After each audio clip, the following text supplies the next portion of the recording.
Megawati yang menjadi motor serangan timnya saat ini, Jung Kwanjang, dinilai tampil bagus dari 2 musimnya sejak tahun lalu sebagai babak pertamanya memasuki V-League. Pemain Indonesia ini membawa timnya menduduki peringkat ke-7 top skor untuk semua tim dan yang pertama bagi Red Spark di angka 736 poin. Dengan tingkat keberhasilan serangan sebesar 43,95%.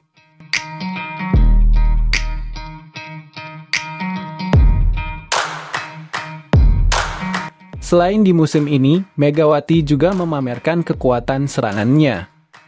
Hingga pertanggal 5 Maret saat kompetisi memasuki putaran ke-6 Liga Reguler yang sedang berlangsung.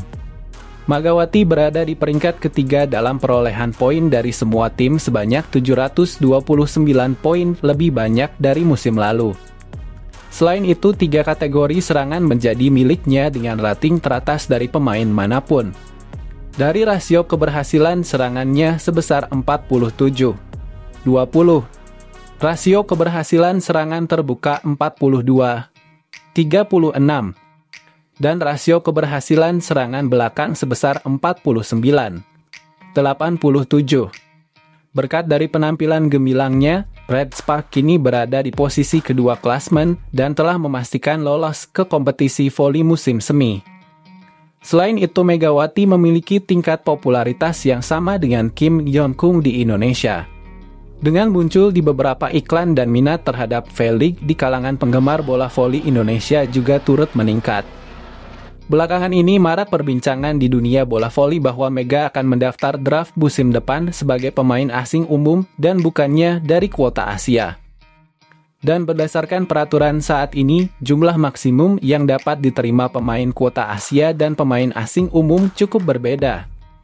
Bayaran tertinggi yang dapat diterima Megawati pada musim depan untuk tahun ketiganya sebesar $150,000 sama seperti di musim ini.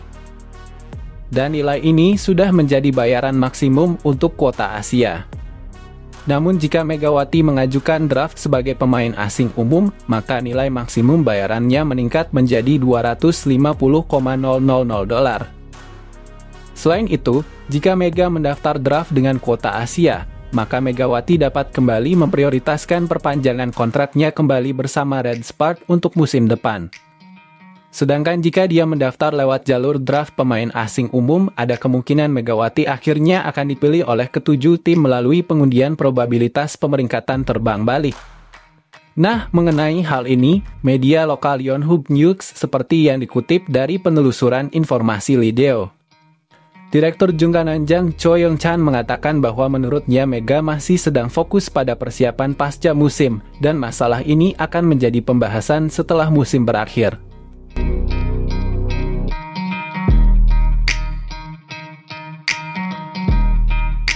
Namun lain halnya dengan CEO Vision International sebagai agen domestik Megawati, Kim Song-hoon. Kim mengatakan meskipun Mega belum juga memutuskan untuk tim yang berikutnya. Namun menurutnya ada kemungkinan Megawati akan mengikuti draft pemain asing umum yang dijelaskannya dengan mengatakan, "Kami tetap membuka kemungkinan untuk mengikuti draft pemain asing, mengajukan kuota Asia, dan memperbarui kontrak dengan manajer atau maju ke liga luar negeri lainnya," katanya menjelaskan perkembangan yang belakangan terpantau. Dengan asumsi bahwa Mega terus bermain di V-League, itu mengartikan akan menguntungkan secara finansial baginya untuk berpartisipasi dalam draft pemain asing. Namun ternyata ini bukan menjadi pemikiran utama bagi Mega seperti yang kembali dijelaskan Kim dengan mengatakan, "Jika kalian hanya melihat jumlahnya itu benar, tetapi kecintaan Mega terhadap kehidupan di Korea dan Jung Kwanjang sangat besar. Dia sangat dekat dengan tim. Mega saat ini hanya fokus pada babak playoff Jung Kwanjang. Setelah musim berakhir, dia akan memutuskan draft pemain asing umum ke draft kuota Asia. Dan apakah akan maju ke liga luar negeri?" kata CEO. Menurut draft kuota Asia 2025 yang dilakukan oleh Federasi Bola Voli Korea atau yang lebih dikenal dengan sebutan KOVO dari tanggal 15 Januari hingga 13 Februari. 100 pemain dari 19 negara di divisi putra dan 43 pemain dari 10 negara di divisi putri mengaju lamaran mereka ke V-League. Nah, dari banyaknya para pelamar yang berdatangan ke negeri ginseng ini, ternyata ada wajah-wajah lama yang juga akan kembali mengikuti keberuntungan mereka di V-League musim depan. Dari sejumlah pemain Jepang yang turut berpartisipasi, Reina Tokoku yang sebelumnya bermain untuk Pink Spider di musim lalu. Kemudian pemain rekrutan GS Caltex yang di musim ini mengalami cedera hingga tidak mampu meneruskan perjuangannya, Stefan Weiler dari Australia. Kedua pemain ini sedang menunggu untuk kembali ke Liga Voli Wanita Korea Selatan. Meski demikian, besar kemungkinan para pemain wanita yang dapat mendaftar untuk Liga Voli Wanita musim depan akan lebih meningkat lagi. Pasalnya, tanggal pendaftaran diperpanjang hingga tanggal 10 April, selain dari Reina dan Weiler yang mendaftar dari draft Asia. Wajah-wajah baru yang muncul seperti Haruyo Shimamura, yang bermain sebagai middle blocker dengan tinggi 182 cm berasal dari Jepang. Middle blocker ini pernah dinobatkan sebagai MB terbaik di kejuaraan dunia antar klub 2024.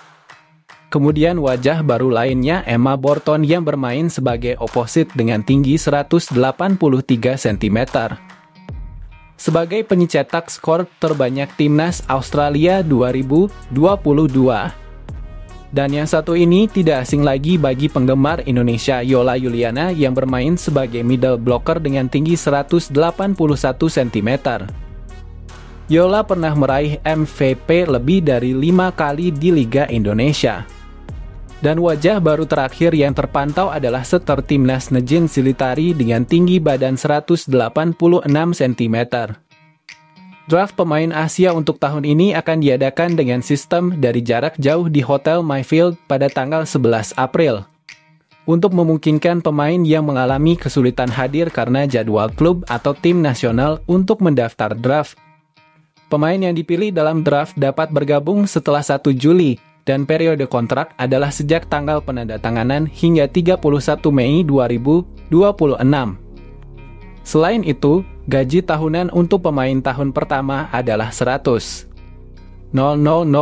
untuk pria dan $120,000 untuk wanita, dan untuk pemain tahun kedua adalah $120,000 untuk pria dan $150,000 untuk wanita. GS Caltex dan AI Paper akan melanjutkan pertarungan sengit di antara mereka untuk menentukan posisi terakhir. Setelah di penghujung kompetisi mereka hanya memiliki selisih yang cukup krusial sebanyak 2 poin.